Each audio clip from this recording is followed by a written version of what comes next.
মৰমৰ ছাত্ৰ-ছাত্ৰীসকল, আশা কৰোঁ তোমালোক কুশলে আছা আৰু নিজৰ পঢ়া-শুনা ভালদৰে চলাই আছা। মই আজি তোমালোকৰ বাবে লৈ আহিছোঁ তোমালোকৰ পাঠ্যপুথিত সন্নিৱিষ্ট হৈ থকা গীত আৰু ছবি নামৰ কবিতাটোৰ প্ৰশ্নোত্তৰসমূহ। ভাৱ বিষয়ক চমু উত্তৰ দিয়া। কেনে গীত আৰু কেনে ছবিক কোনেও ভাল নুবুলে। যিবোৰ গীত আৰু ছবিৰ অৰ্থ সকলোৱে বুজি নাপায়, তেনে গীত আৰু ছবিক কোনেও ভাল নুবুলে। সদায় কাণেৰে শুনা আৰু সৰু কথাটিয়ে কেনেকৈ আমাৰ প্ৰাণ টানি ধৰে।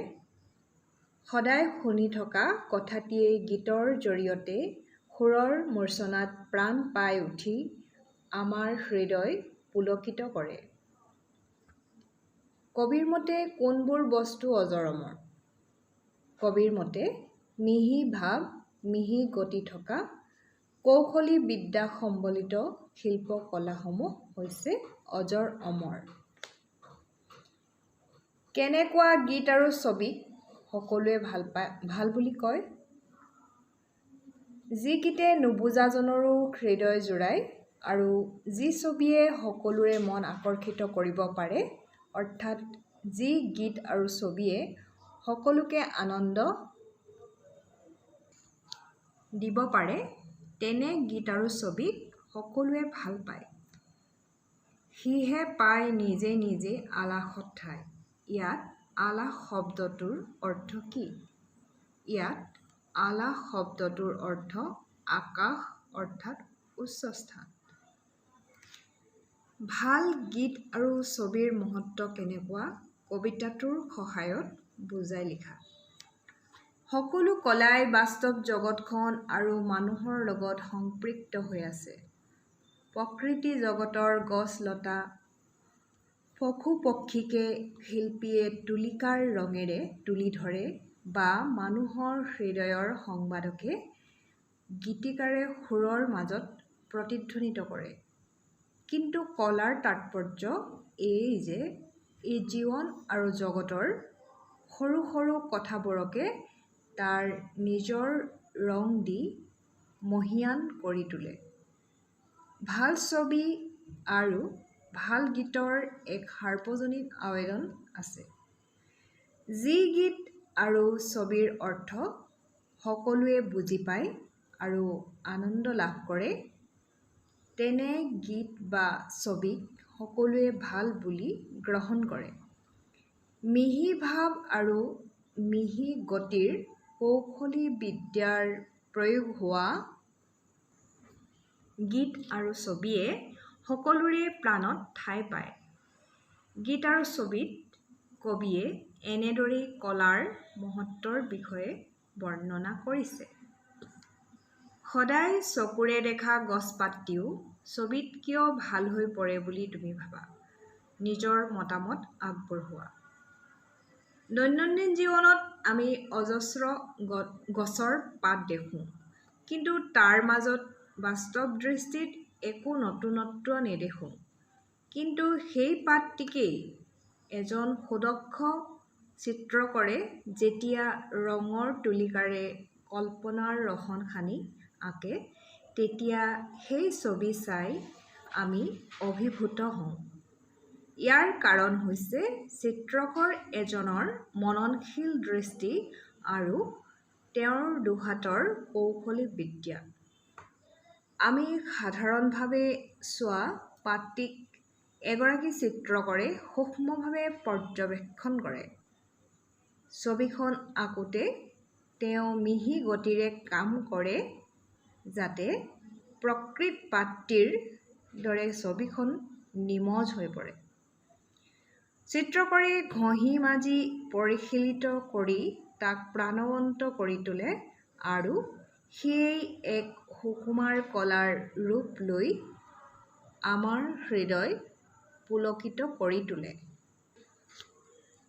কেনেকুৱা গীত আৰু ছবিক কোনেও ভাল নুবুলে আৰু কোনবোৰ গীত আৰু ছবিক সকলোৱে ভাল বুলি আদৰি লৈ আলাসত ঠাই দিয়ে, নিজৰ ভাষাৰে বৰ্ণনা কৰা।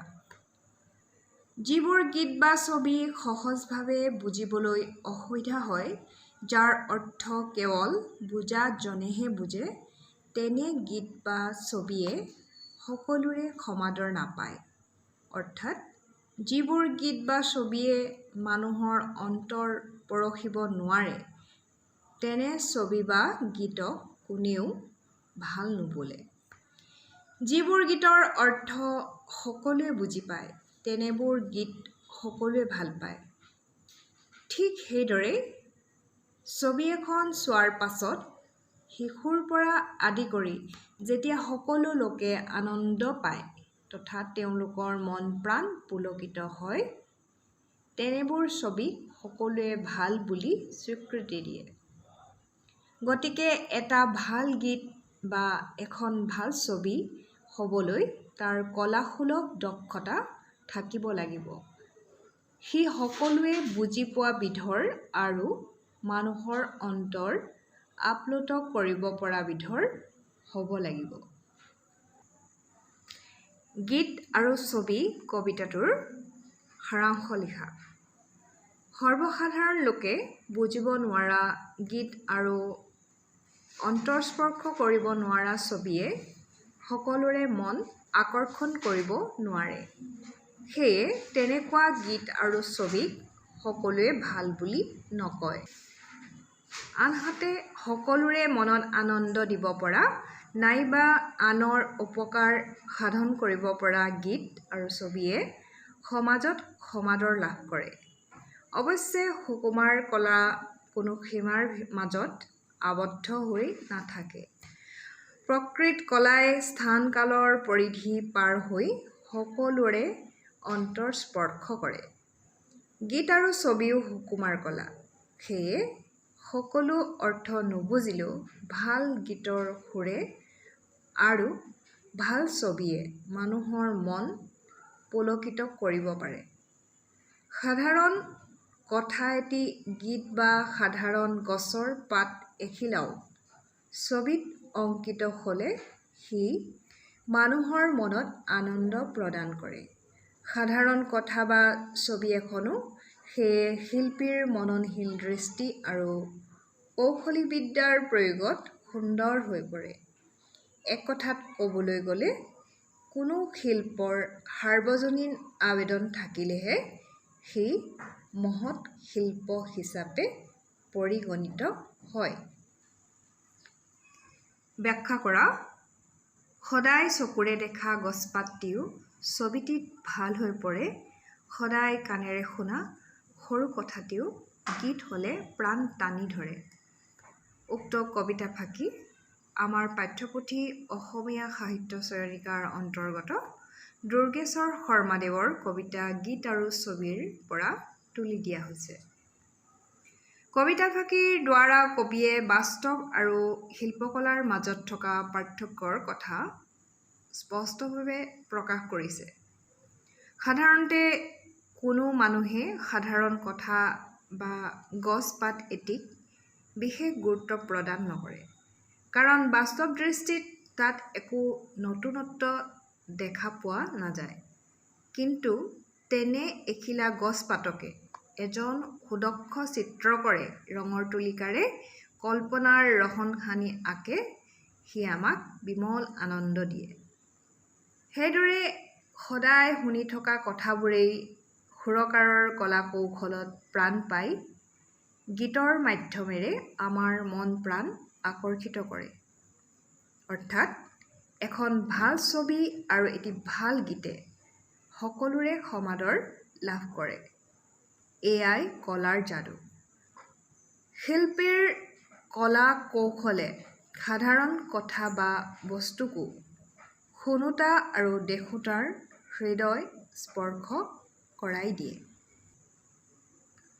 মিহিভাৱ মিহিগতি কৌশলী বিদ্যাৰ নাই মৃত্যু অজৰ অমৰ, য'তে পৰে ততে গজে বিভিন্ন আকাৰ, ঠাই বুজি দীঘল ডাঙৰ।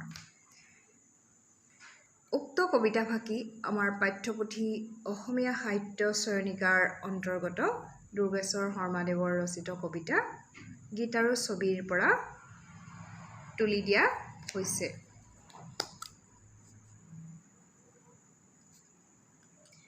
চিত্ৰ আৰু সংগীত কলাৰ উৎকৰ্ষ সাধনৰ বাবে প্ৰয়োজন হোৱা গুণৰ বিষয়ে আলোচনা কৰিবলৈ গৈ কবিয়ে উক্ত কবিতাশাৰীৰ অৱতাৰণা কৰিছে। মিহি ভাৱ আৰু গতিযুক্ত কৌশলী বিদ্যাৰ পৰশত শিল্পকলাই সাৰ্বজনীন তথা কালজয়ী ৰূপ লাভ কৰে।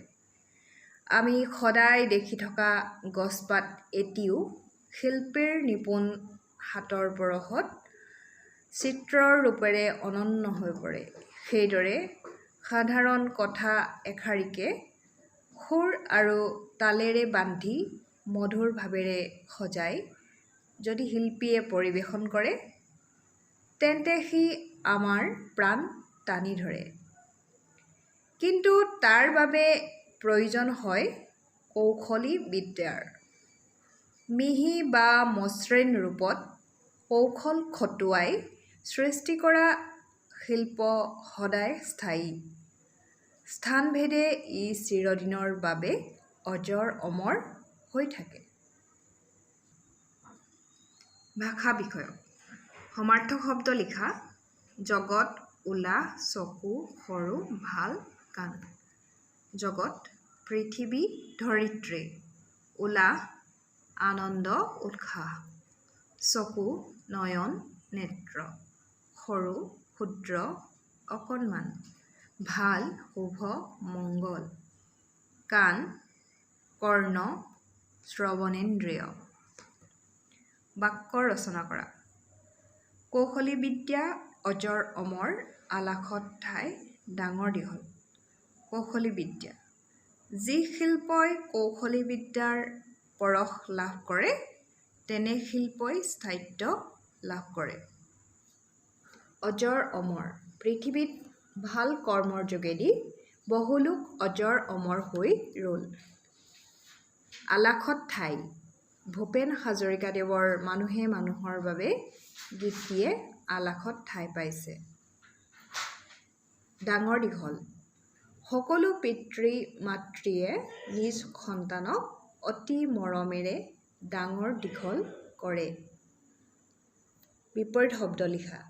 মিহি প্ৰাণ, মৃত্যু, মূল, ক্ষুদ্ৰ। মিহি খহটা। প্ৰাণ নিষ্প্ৰাণ। মৃত্যু জন্ম। মূল ছিন্নমূল। ক্ষুদ্ৰ বৃহৎ। ছাত্ৰ ছাত্ৰীসকল, ইমানতে তোমালোকৰ পাঠভিত্তিক প্ৰশ্নসমূহ ইয়াতে সমাপ্ত হৈছে আৰু আকৌ নতুন পাঠৰ প্ৰশ্নোত্তৰ লৈ মই তোমালোকৰ কাষলৈ আহিম। আজিলৈ আহিছোঁ। ধন্যবাদ।